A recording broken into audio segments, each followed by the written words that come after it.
Hey guys, it's Warren here again with Copeland Small Engine Repair. Welcome back to my channel. Today I'm making another video on the same Little Beaver auger I just made a video on about a week ago because I found something when I went to put it back together that I think I need to show you guys. The other video was about how to identify what gear ratio you have in here and the part numbers for these parts.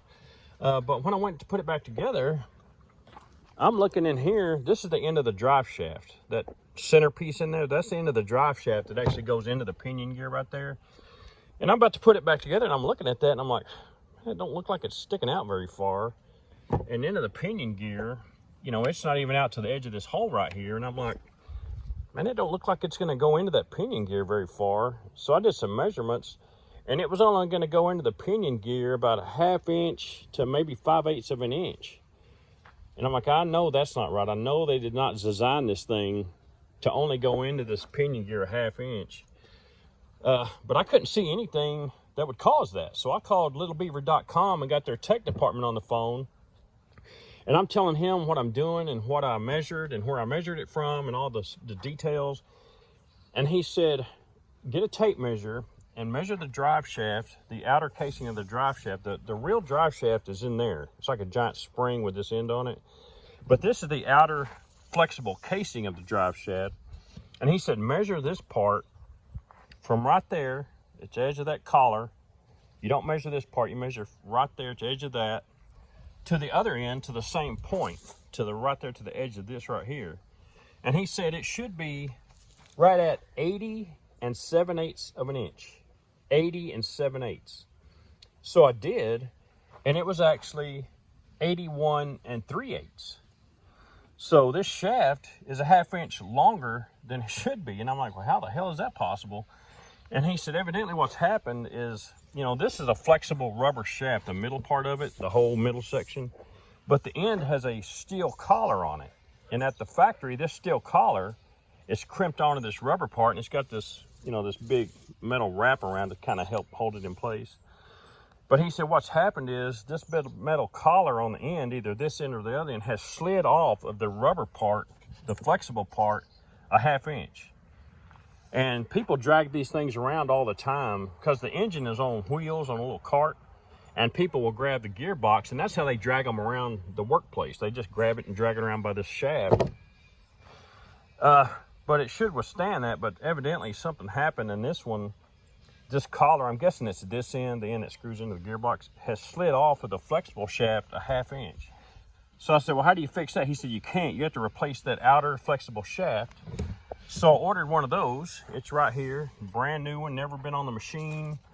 And so I took a tape measure. Now, see, the way you take the inner shaft out, this is the part the clutch goes on. You just screw this off.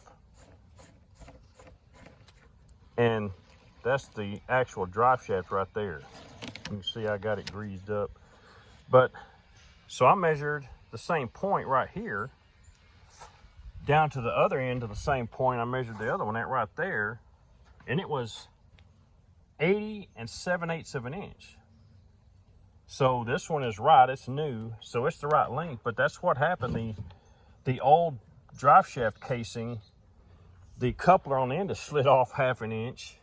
And thank God I looked at that, because if I'd have put this thing all back together and thought, well, that's the way it's made, put it back together, it wouldn't have lasted because the drive shaft's only going there a 1/2 inch. Once I put the drive shaft into the new outer casing and put it in there, that drive shaft will go into this hole a little over a full inch, which is a lot better. It's, you know, it's twice as long. And, you know, thank God I checked that and noticed something didn't look right and measured it, because the customer, excuse me, would have paid me for these parts in here and all my labor, and it wouldn't have lasted a month. And he'd have been back screaming at me, excuse me, he'd have been back here screaming at me, hey, you know, I just paid you all this money and this thing's already broken again. But that's my video for today. Just if you're working on one of these and you take this off, just do some measurements and look inside there and make sure that's not so far up in there. Now I'm gonna screw this back in here, and I'm gonna show you what it looks like on the bad outer shaft, and that it's way up in there. See how far it's in there? Now I'm gonna lay the camera down and I'm gonna take this drive shaft out and put it in the new one I got here. And we'll see how far it's supposed to stick out when the thing's correct. I'm gonna set my camera over here somewhere. And my ghetto small engine production setup I got going on here. I'm gonna put some gloves on because I don't get this grease all over me. I hardly ever put gloves on, you know. I just grew up in a shop and I never put gloves on unless I'm dealing with a bunch of axle grease or a bunch of glue. I'm gonna get all over my hands. So let me screw this drive shaft. Let's take it out of this one. And I'm gonna I'll take it back out and grease it when I get done. I'm just gonna stick it in here so we can see. Take it out. Put it in the new one. Not to make too much of a mess. I'm gonna screw it all the way down. Take my gloves off. I get those gloves at Harbor Freight. They're thick as hell. They're freaking awesome. Okay, now this is what it's supposed to look like.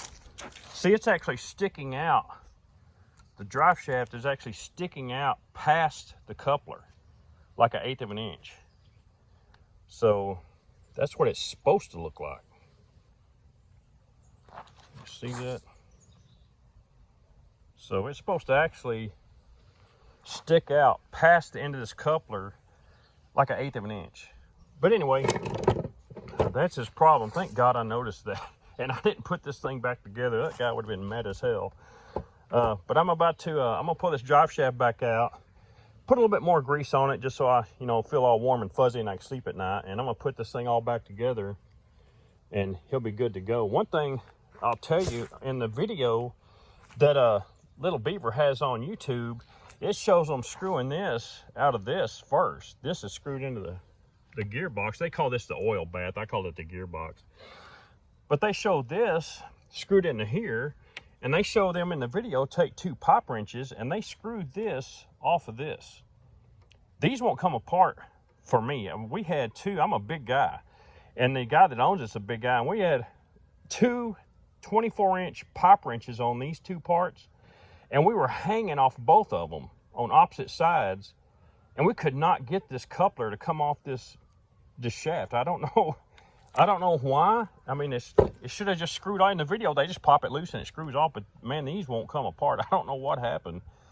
But I tried, you know, I didn't get it hot with a torch because I didn't want to ruin anything. There's a seal in here and this thing's rubber. So anyway, but the new one, you know, it just screws right off. See that? But since they wouldn't come off, I ordered a new coupler with the new drive shaft. If you can get yours apart, you don't have to order this part. You can just order the drive shaft. You don't have to order this coupler. I just ordered one because I didn't want to deal with trying to get this off.